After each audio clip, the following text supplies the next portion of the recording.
And more coming up. Welcome to Democracy Now!, democracynow.org, The War and Peace Report. I'm Amy Goodman.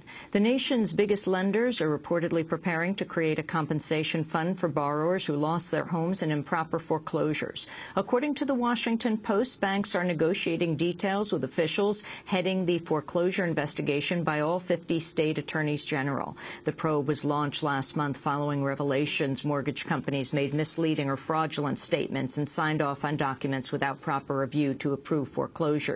The attorneys general are focusing on the three largest mortgage servicers, Bank of America, J.P. Morgan Chase, and Wells Fargo, with other banks to follow. The news comes as executives from some of the nation's top banks appeared before a Senate Banking Committee hearing on foreclosure crisis. Committee Chair Christopher Dodd of Connecticut said widespread banking practices are threatening homeowners. Many believe that the robo-signing errors are simply the tip of a much larger iceberg, that they are emblematic of a much deeper problems at the mortgage servicing business, problems that have resulted in homeowners, of course, losing their homes in unjustifiable foreclosures. In fact, servicing practices may be putting homeowners at risk. During the hearing, Chase Home Lending Chief Executive David Lohman was interrupted by protesters as he delivered prepared remarks. One protester unveiled a banner reading, "David Lohman lies."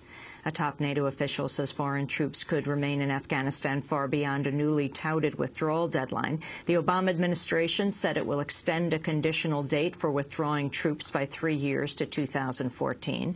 But speaking to reporters ahead of a NATO summit in Portugal, the top NATO civilian official in Afghanistan, Mark Sedwill, said, quote, "The end of 2014 does not mean the mission's over, but the mission changes. It's the inflection point, if you like." Sedwill's comments come as the Canadian government has announced plans to end its combat mission in Afghanistan. In a blow to the U.S.-led NATO occupation, the Canadian Foreign Minister Lawrence Cannon said Canadian forces will leave Kandahar next year.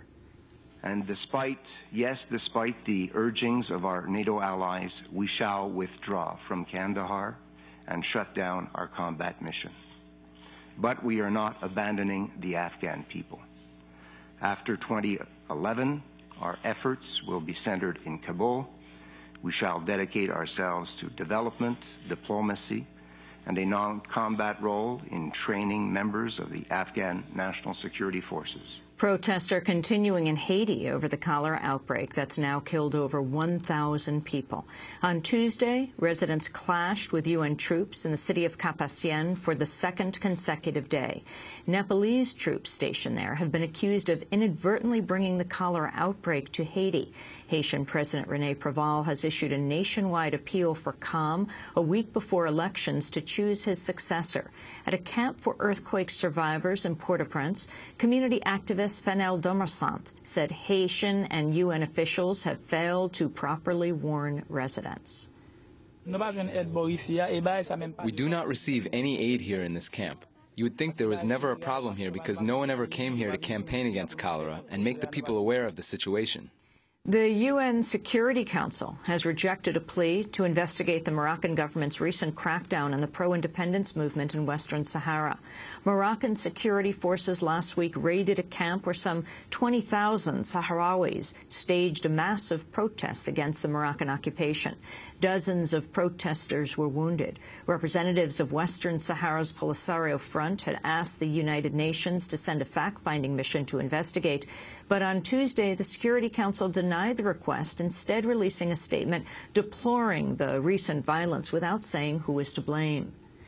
The new UN expert on torture is calling on the United States to investigate and prosecute torture committed under former President George W. Bush. In his first interview since taking over as the new UN Special Rapporteur on Torture, Juan Ernesto Mendez said, quote, "The United States has a duty to investigate every act of torture. Unfortunately, we haven't seen much in the way of accountability," he said. Mendez also said he hopes to visit Iraq and Guantanamo to probe widespread torture allegations. Mendez was himself a victim of torture under the Argentine dictatorship in the 1970s. The Obama administration has been dealt a major setback in efforts to obtain Senate ratification of an arms reduction treaty with Russia.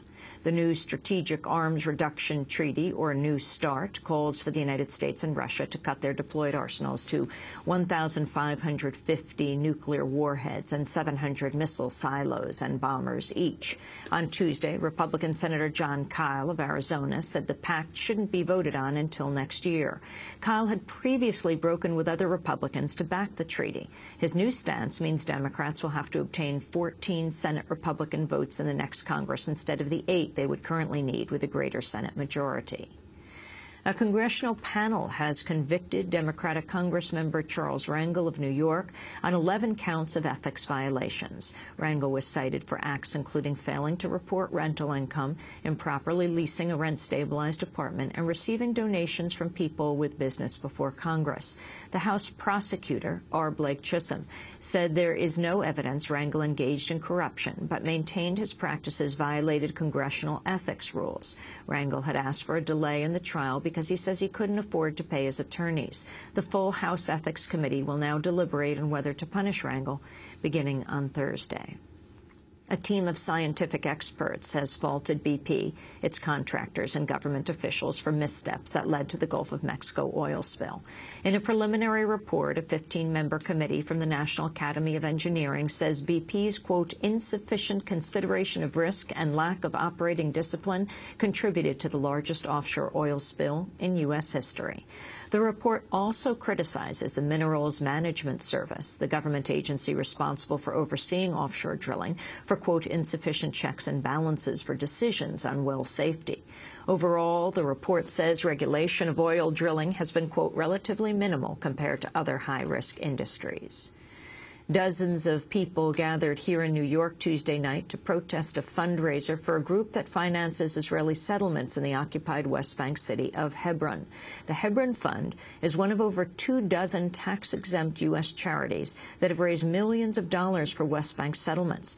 Gloria Bletter of the Adalah Campaign for the Boycott of Israel criticized the Obama administration's record on Palestinian human rights.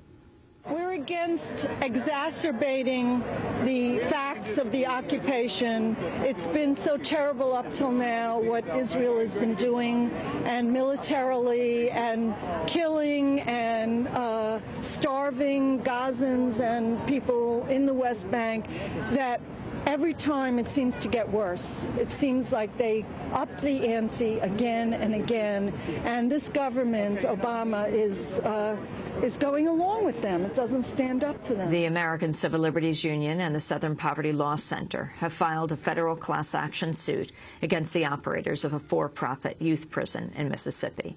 The suit alleges children held at the Walnut Grove Youth Correctional Facility have been subjected to barbaric and unconstitutional conditions and excessive uses of force. The prison is run by the GEO Group, the nation's second-largest private prison firm. And Pittsburgh has become the first Pennsylvania city to pass a measure barring natural gas drilling. In a unanimous vote, the Pittsburgh City Council approved the ban within city limits. Pittsburgh sits atop the Marcellus Shale, which has large reserves of natural gas. Opponents say natural gas drilling has contaminated water and air in